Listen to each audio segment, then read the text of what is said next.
後共過，問誰決定？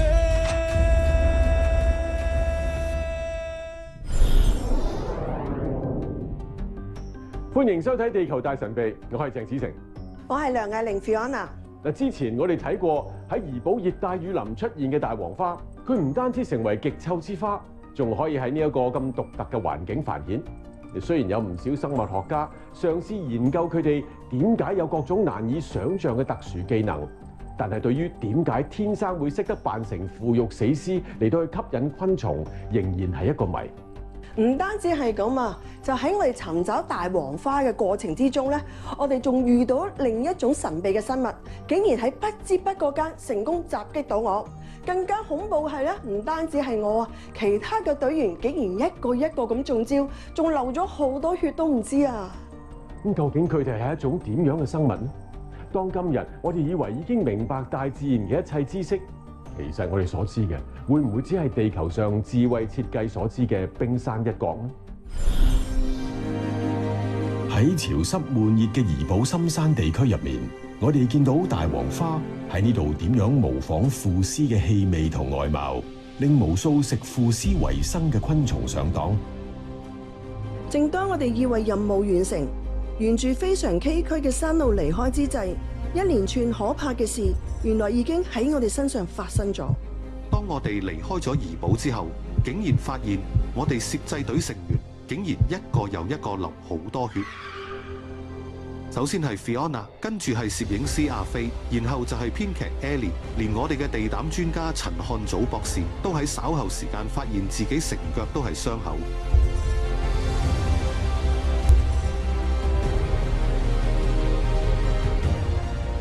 我係到去機場走嘅時候，先發現成隻腳係有乾咗嘅血跡，就流得好澎湃下嘅嗰下都。一發覺時候，咦？點解個腳嗰度突然間有血出現嘅？我都唔敢去特登去掂。到底我哋點解有咁多人會突然間受傷呢？我哋沿途上到並冇遇上傳說中嘅野獸或者其他野生嘅動物，就算有機會俾沿途嘅樹枝刮傷，但我哋唔會冇知覺嘅喎。又或者係喺不知不覺之間，我哋喺深山嘅時候已經陷入咗一群微型生化刺客布下嘅天羅地網。原來喺尋找大黃花嘅路途中，呢群刺客已經露出真面目。原來呢一班刺客就係吸血水蛭，同我哋一齊上山嘅沉香園朋友卡文就喺沿途被水蛭咬到，佢哋及時發現，於是可以喺水蛭奸計得逞之前，用鹽將佢拿走。可惜我哋同其他嘅隊員喺山上邊一直察覺唔到，佢哋已經埋咗我哋身。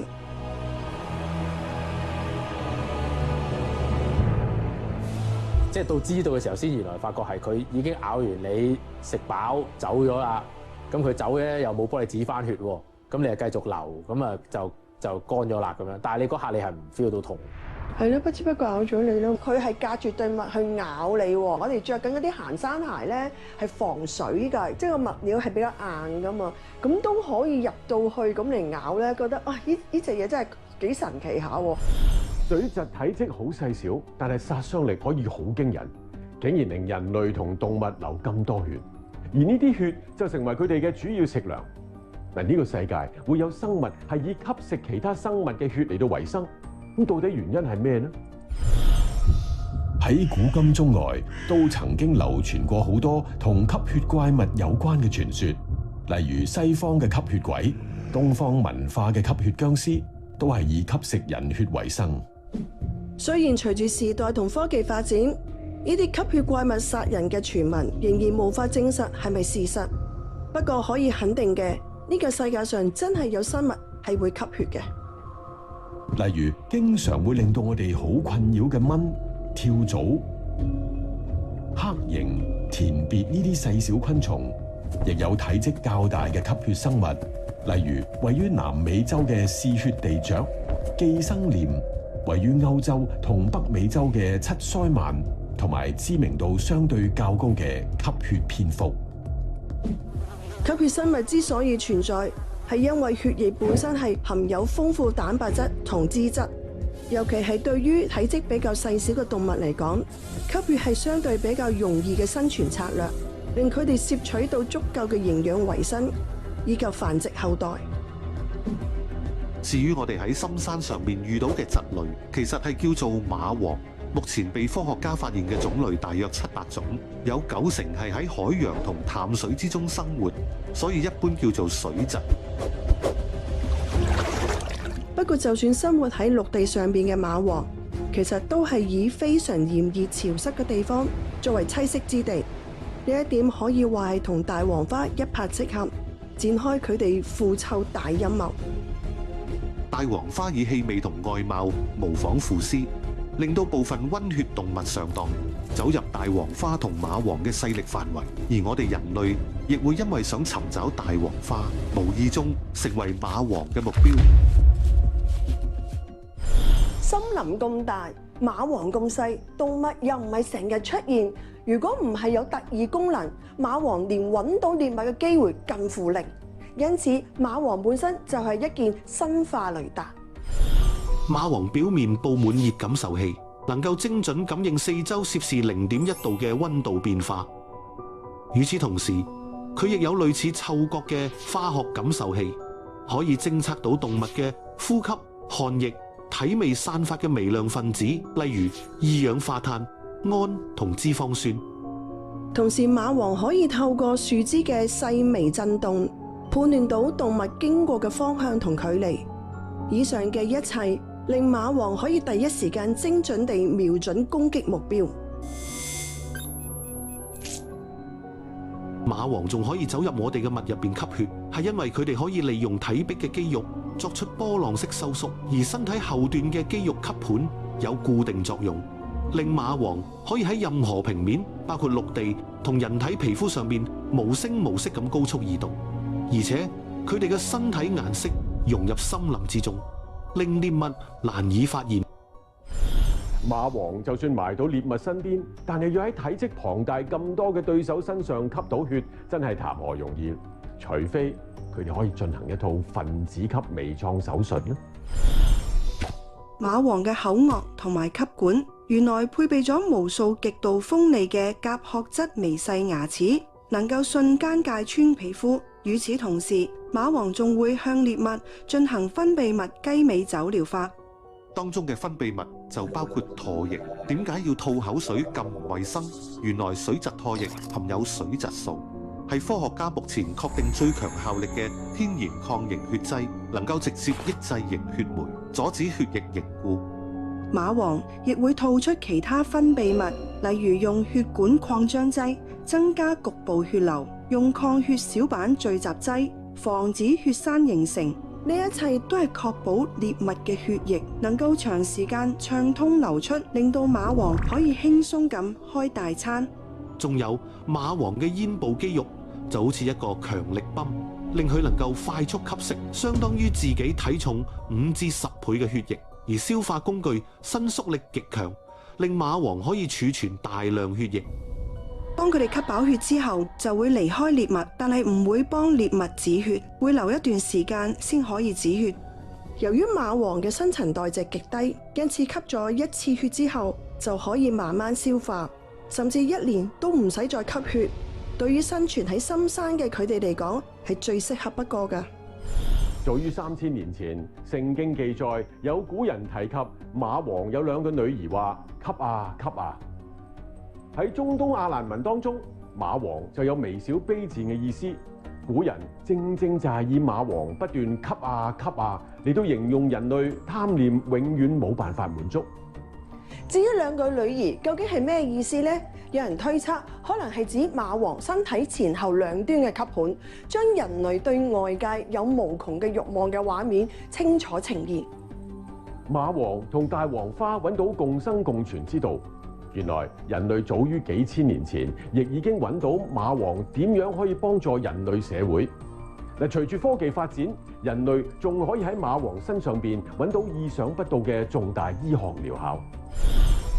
蚂蟥呢種生物嘅吸血特性喺聖經入面就將佢同陰間、石胎同埋火並列，象徵貪婪、不斷索取而永不滿足嘅慾望。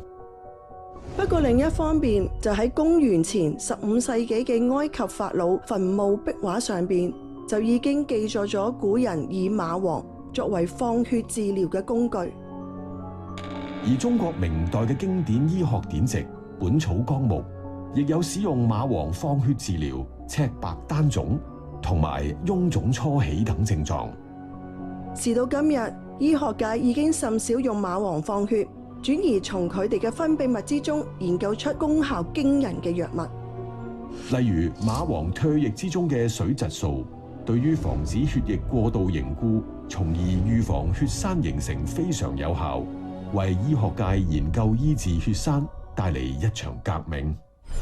馬王全身都係遠超人類科技嘅高級裝備，令佢哋可以追蹤到獵物，從而成功吸血之後仲可以全身而退。而且馬王仲具備世上難以代替嘅醫藥功效。嗱，一條咁微小嘅昆蟲都可以成就到咁多嘅奇蹟，就證明咗背後創造同埋計劃呢啲一切嘅嗰位宇宙設計師係擁有極度高深嘅智慧。其實今次最估唔到咧，最唔明就係我哋6個人出發，其實咧去到最後先發現咧，超過4個人，基本上邊咧佢哋俾人吸咗血都唔知。我覺得成個氣氛係好得人驚嘅，非常之詭異。喺嗰種嘅水蛭咧，佢到底點樣去埋伏？一路咧係用一個熱力探測，知道你嘅血管喺邊度，佢就好精準咁去。到今日我仍然諗唔通佢係點樣可以入到去嗰個物嘅入口，沿住隻腳一路落到去吸，估唔到佢嗰個嘅能力可以咁厲害。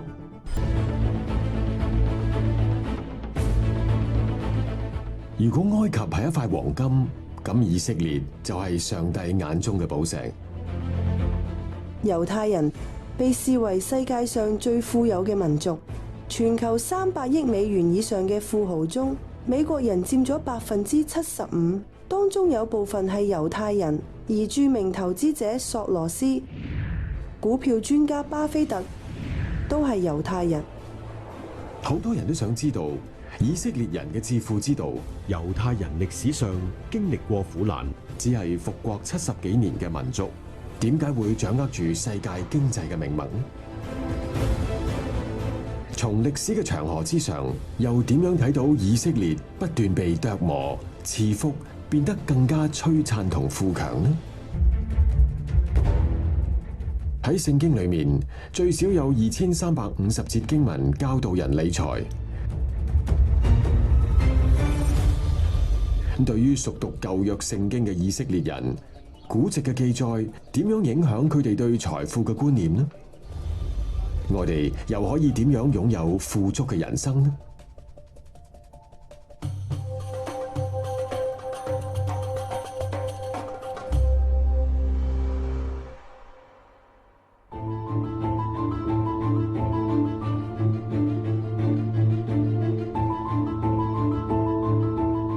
財富嘅增長要有全盤計劃。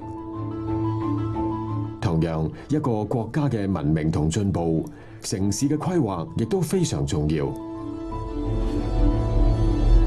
而相比起其他國家缺水荒漠嘅以色列，面臨極多天然限制。大約70幾年前，即係以色列復國之前，呢度嘅土地一片荒涼，只係一片蚊蟲滋生嘅荒漠。農產品出口總值亦都只有6300萬美元，但係今日嘅出口總值卻係增長咗42倍。喺天然資源貧乏嘅情況底下，點解猶太人可以為自己開出一條又一條新嘅出路呢？攝製隊會先從以色列第2大城市特拉維夫出發，再由耶路撒冷嘅西面進入。經過舊城之後，再從原路返去起點。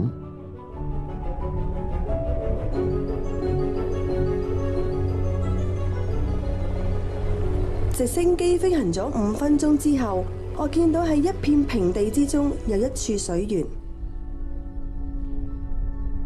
水對於呢片平均每年降雨量只有550毫米嘅土地極之罕有，但喺天然條件限制之下，更加見到以色列係一個被祝福嘅國土。以色列人擁有天賦嘅智慧，憑住對高科技嘅認知，佢哋發明咗滴水灌溉技術，憑住電腦測試土壤濕度，之後由系統自動24小時全天候控制供水，務求用最少嘅水種植。而當我睇到一段又一段規劃完善嘅高速公路之後，更加驚嘆猶太人歷史上經歷過苦難之後，回歸故鄉只係大約有65萬人口嘅以色列人，竟然能夠只係花咗短短時間就將國家發展成現代化城市。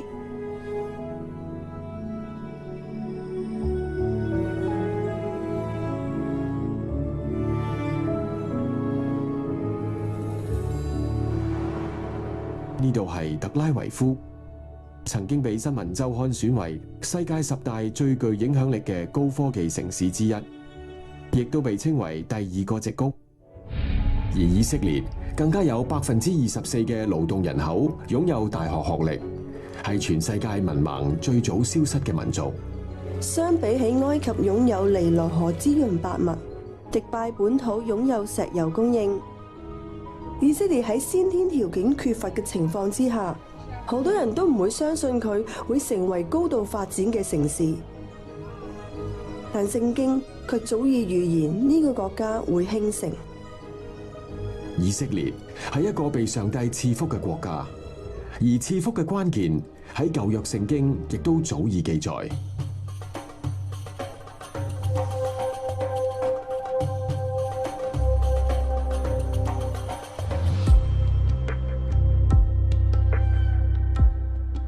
離開直升機坪，攝製隊去到世界上其中一個最古老嘅城市阿卡。呢度有一本200幾年歷史嘅經卷，可以幫助我哋了解以色列富強嘅原因。喺古城裏面有一間古舊嘅猶太教會堂，係18世紀時候嘅拉比修建。拉比喺猶太人裏面又有老師、智者嘅意思。下邊咧就係呢個會堂嘅舊址，有200幾年歷史。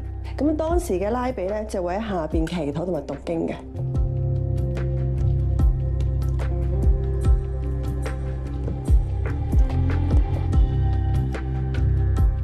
而當我回想到過去接觸嘅猶太人，佢哋對舊約聖經嘅尊重，對上帝嘅敬虔，正正令到佢哋即使流亡分散超過2500年，都冇被同化。回歸之後，本着同一份精神去建設國家。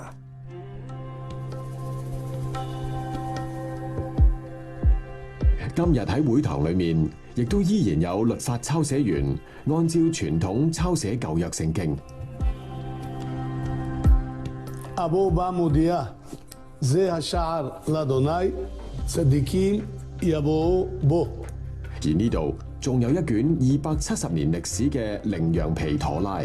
ספר תורה ואני שם אותו。希伯來文妥拉指舊約聖經嘅頭5卷經文，即係創世記、出埃及記、利未記、民數記同申命記。妥拉有教導、指示同律法嘅意思。據說猶太人5至6歲嘅時候，佢要跟從經卷裏面嘅生活智慧。而對於擔任咗12年拉比嘅伊利胡，佢深切體會妥拉對佢嘅幫助。係讀妥拉可以為我哋帶嚟平安，因為妥拉嘅目的就係要帶嚟平安。聖經已經寫咗，上帝會祝福以色列人民，會祝福佢哋得到從上帝而嚟嘅平安。由於猶太人相信妥拉係上帝嘅話語，所以文字抄寫嘅時候係非常認真。而當我安靜觀看嘅時候，從猶太人呢份根深蒂固嘅傳統中得到啟發。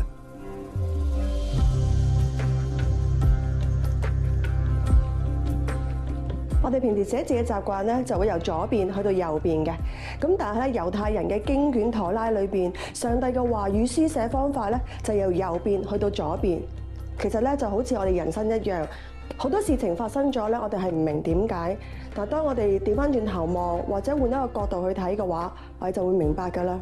就好似猶太民族一樣啦，佢係經歷過咧埃及逃亡，咁但係咧佢哋係重視上帝話語嘅民族，就算喺集中營面對迫害都好啊，佢哋依然咧朗讀妥拉，依靠上帝嘅話，終於可以復國。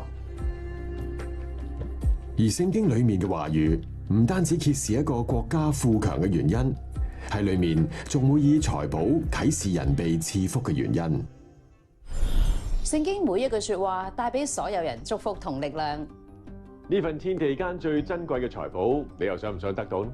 歡迎打嚟人生熱線81008012，喺節目播出之後3小時內會有專人同你分享嘅。下一集地球大神秘再見，拜拜。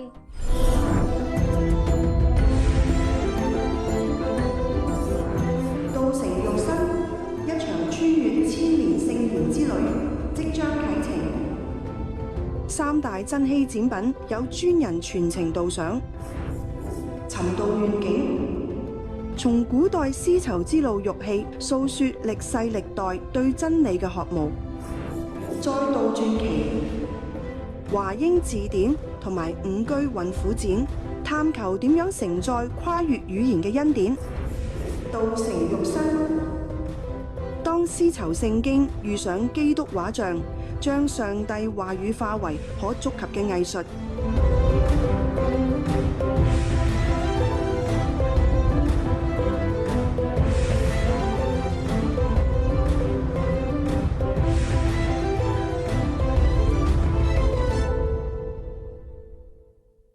地球上有不解怪異之事物，星空的遠處是誰在引導？尋找當中的偉大故事，顛覆這世界，震撼着宇宙。